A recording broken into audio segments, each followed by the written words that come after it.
ചങ്ങായിമാരെ, അപ്പോൾ ഇന്നല്ല രാഹുൽ ഈശ്വറിൻ്റെ ഒരു വീഡിയോ കണ്ടു. അപ്പോൾ പുള്ളി പറയുന്നൊരു കാര്യം, പുള്ളി ആ ജയിലിലായപ്പോഴുണ്ടായ കണ്ട കാര്യങ്ങൾ, പിന്നെ പോക്സോ കേസിൽ ഒരുപാട് ആൺപിള്ളേർ അകത്തായിട്ട് ജയിലിൻ്റെ ഉള്ളിലായിട്ട് 20 വർഷത്തോളം കഠിന തടവ് അനുഭവിക്കുന്നൊരവസ്ഥ. ഞാൻ പറഞ്ഞില്ലേ, സംഭവം എന്ന് വെച്ചാൽ ഈ ഒരു കേസ് എന്ന് വെച്ചാൽ പിന്നെ അതിൽ പെട്ടുപോയാൽ നമ്മൾ മാനസികമായിട്ട് ഒരുപാട് തളർന്നു പോകും. ഏതൊരു കേസാണെങ്കിലും തളർന്നു പോകും. എന്നുവെച്ചാൽ പ്രത്യേകിച്ച് ഒരു നിരപരാധിയായിട്ടുള്ള ഒരാളാണെങ്കിൽ അയാളുടെ പകുതി ജീവനും ജീവിതവും അവിടെ അവസാനിക്കും.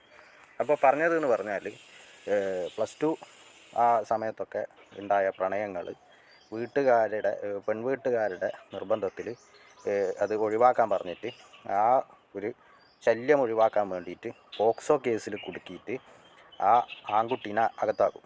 പെണ്ണിനെ പിന്നെ നല്ലൊരു ചെക്കനെ കൊണ്ട് കെട്ടിക്കും. ഈ വീട്ടുകാർ പറയുന്ന ചെക്കനെ കൊണ്ട് നിർബന്ധിച്ച് കല്യാണം കഴിക്കും. പക്ഷേ പെൺകുട്ടികൾക്ക് അതിന് വിഷമമൊന്നും ഉണ്ടാവില്ലേ. ഇവർക്ക് ആൺകുട്ടികൾക്ക് എന്തെങ്കിലും ഇതേപോലെ കേസ് കാര്യങ്ങളൊക്കെ വന്നു കഴിഞ്ഞിട്ട് അവർ എന്താ പറയണ്ടേ, ഒഴിവാക്കി വിടും.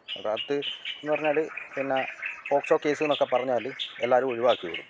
കാരണം പ്രായപൂർത്തിയാകാത്ത കുട്ടികളെ പീഡിപ്പിക്കുന്ന ആ ഒരു കേസാണ് പോക്സോ കേസ്. അപ്പോൾ പോക്സോ കേസിന് ഭയങ്കരമായിട്ടുള്ള പവറാണ്. അതെന്ന് വെച്ചാൽ വേറൊരു കാര്യം മാത്രമല്ല, ഈ പോക്സോ കേസിൽ നിരപരാധികളായിട്ടുള്ളവർ അകത്തായാൽ ജയിലിൻ്റെ ഉള്ളിൽ നിന്നും ഒരുപാട് അടി കിട്ടും. നിങ്ങൾ പറയുന്നില്ലേ, നിങ്ങൾ ഇപ്പോൾ എല്ലാ ആൾക്കാരും പറയുന്നുണ്ട് ജയിലിൽ ശമ്പളമാണ്. ഓക്കെ, ശമ്പളമൊക്കെ തന്നെയാണ്. പക്ഷേ വെച്ചാൽ ഒരുപാട് അടിയൊക്കെ കിട്ടിയിട്ടാണ് ഉള്ളിലേക്ക് വരിക. അപ്പോൾ എന്ന് വെച്ചാൽ ഈ കിട്ടുന്ന ശമ്പളമെല്ലാം നമ്മളെ ശരീരത്തിന് കൊടുക്കണം. ശരീരത്തിൻ്റെ എന്നാ പറയണ്ടേ, ചികിത്സയ്ക്ക് വേണ്ടി കൊടുക്കേണ്ടി വരും. കാരണം അമ്മാതിരി അടിയാണ് കിട്ടുക. നമുക്ക് നാട്ടിൽ നിന്ന് കിട്ടുന്ന പോലെയൊന്നുമില്ല, നല്ല പോലെ അടി കിട്ടും.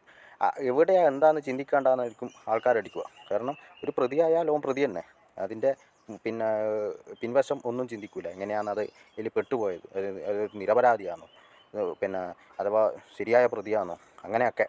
നമ്മളിപ്പോൾ എന്ന് പറഞ്ഞാൽ ഒരാളെ കുറിച്ചിട്ട് ഇപ്പോൾ ഞാൻ തന്നെ വീഡിയോ ഇട്ടത് എന്ന് പറഞ്ഞാൽ ആ ചെറ്റത്തരം പിന്നെ ശരിയായിട്ട് മനസ്സിലാക്കിയതുകൊണ്ടാണ്, നമ്മളെല്ലാവരും മനസ്സിലാക്കിയതിന് ആ ഒരു പെണ്ണിൻ്റെ ചെറ്റത്തരം വീഡിയോ പിടിച്ചിട്ട് അത്രയും നെറുകെട്ട പ്രവൃത്തി കാണിച്ചുകൊണ്ടാണ് ഞാൻ പ്രതികരിക്കുന്നത്.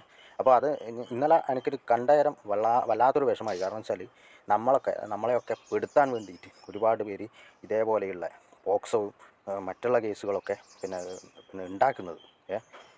എങ്ങനെ ഇവന്മാരെയൊക്കെ ഒരു നിരപരാധികളെയൊക്കെ കൊടുക്കാൻ പറ്റുന്നത്? അവർ പ്രേമിക്കുന്നതാണോ ഇത്ര കുറ്റം? ഒരു ആണും പെണ്ണും പ്രേമിക്കുന്നതാണോ ഇത്ര വലിയ കുറ്റം?